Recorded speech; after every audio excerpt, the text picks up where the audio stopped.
Getting closer and closer to the end here. Gunsmith part 15. What is the cheapest and easiest way to complete this build? Let's talk about it.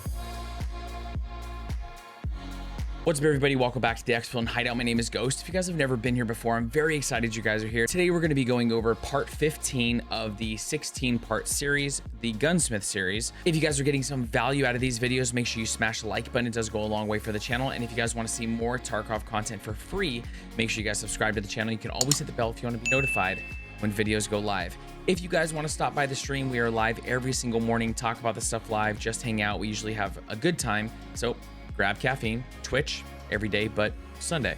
Love to see you there. Thing I want to say before the videos is there's timestamps, okay? Don't stress yourself out that you don't have 4 minutes to watch the video, 5 minutes, however long this video ends up being. I don't know. If you want it to just be mere seconds, go down below and click where you need to go. Let's get into the build. Okay, so we're going to try to make this build as easy and cheap as possible. With that being said, how are you going to get the M1A? There's multiple ways to get this gun. Maybe you already have one laying around. Just make sure it's above 60 durability or you won't be able to turn it in. The cheapest way that I can see, and the easiest way, honestly, this is how I build them anyways, is we're going to go to mechanic and we're going to go to the guns and we are going to just grab one, mechanic 3, from right here. It's 33K just to grab the bare bones of the gun. So we're going to grab that. And then we're also going to grab the 22-inch barrel because we need it. So we're going to go down here for 27K. Sometimes this is cheaper on the flea, but not normally. So we're going to grab it from mechanic. After we do that, we're going to come back over here and we're going to slap these on to start the build. It should look like this. And we actually need less parts than has been on previous wipes. Doing it this way as well, which is pretty nice. And so the next thing that we're going to do is we have this from Skier. These are the parts we have from Peacekeeper. We have the rest of these from Mechanic, and then we have these from Jaeger. So we're going to go to Skier, and we're going to go to Skier 2 or 3. It's 3. And we're going to go ahead and grab this LS321. Double check the flea market. It's 18K here. On flea, it is 17K, so 1,000 cheaper. But sometimes it does drop to like 14K, where it would be worth buying it from the flea market. So typically you would get it from Skier, though. Then we're going to go to Peacekeeper, and we need to go to Peacekeeper 1, where we can buy this aim point micro standard mount. And then after we buy that, we're going to go to Peacekeeper 3, and we're going to go down to grab this aim point micro T1. So I wanted to use one of the other red dots that was cheaper, that still gave us 150 sighting range, but unfortunately, it specifically asks for the T1. So we're going to go ahead and grab the T1. It is a little more expensive, but that's from Peacekeeper 3. And there is a barter that you guys can look at on Peacekeeper 2, and that is going to be for this little mount that we need, right? The UTG. Now, I'm just doing this as like, if for some reason you don't have Mechanic 3 yet, most of you should have Mechanic 3.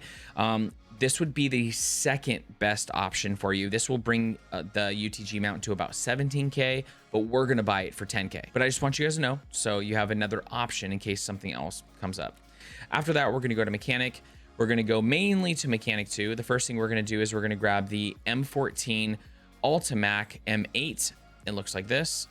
And we're going to do that for 3 printed circuit boards. Typically, if you buy this on Flea, it goes from anywhere from 100K to 200K plus. So this is the barter that you're going to want to use for that. Do not use this UTG barter. If you guys see it, it ends up being about 35K. It's way too expensive, so don't even worry about that. The next piece that we're going to buy after the M14 is we're going to go ahead and buy this little muzzle brake right here.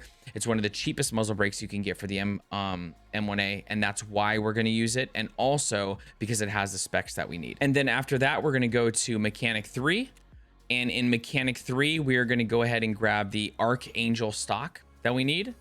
And then we're going to go ahead and grab the UTG that I was telling you guys about. It's only, it's about 11K. So we're going to go ahead and grab that. And then we're going to go to Jaeger and we are going to grab the scope. Now, this scope right here, you can barter for this. This ends up being about 70 to 75K. I recommend you just buy it from the flea market because typically it is cheaper. Now, when it spikes to like 80, for instance, I got mine for 60. So if it does go to 80, it's going to be worth the barter. So if it's super high like this, over 75K, use the barter. If it's under 75K, buy it on the flea market. Okay. Then after that, we are going to go back to Jaeger and we are going to be buying on Jaeger 4. We're going to be grabbing this mount. Now I want to show you guys like how I did this. You can use any 34mm mount And the reason why I chose this one is typically what I do to find you guys the cheapest price is I will just go to here in the flea market. I put 34 millimeter in. Once we do that, I just start looking through all of them. 8,600, 8,500, 8,900. So they're all pretty close in price. 6,600 and 9,900. So this is the cheapest. We're going to buy this one. We're turning it in. It literally doesn't matter. Okay. So that's how I chose that from Jaeger. We're going to grab that one. And then after that, these are the parts that we should have. We're going to start slapping everything on. We're going to put on the Archangel. We're going to slap on this, and we're just going to start. There's a lot of parts, so we're just going to start putting them on. Okay. Putting on the scope, the sight. Cool. So one thing you do have to do is you have to make sure that you put on the scope combo before you put on the sight combo, or else that will go up here and then you can't put on the scope. So that's the only thing you have to worry about. This is what the gun should look like when it is done. As you can see, it fits the active Gunsmith 15 quest requirements. And then we'll go into edit presets so you guys can see what it looks like. This is what it should look like this. And then we can go to mechanic, tasks, turn in, bada bing, bada boom. Gunsmith, part 15. Thank you guys so much for watching another video. If this video brought you some value, make sure you smash that like button. It does go a long way for the channel and helps YouTube's algorithm push the video out to a wider audience. If you guys want to see more free content, make sure you guys subscribe to the channel. And also, I just want to say thank you guys so much. We just hit 10,000 subs. So I'm super blessed and stoked by that. If you guys want to stop by the Twitch stream, I would love to see you guys there. We're live every single day in the morning. Grab caffeine and come have some fun. I hope you guys are very blessed. Hope you have an amazing day or night, depending on where you're at in the world. Don't go anywhere. You know the drill. There's more videos for you. Watch those. I will catch you on the next one. As always, happy raids, my friend.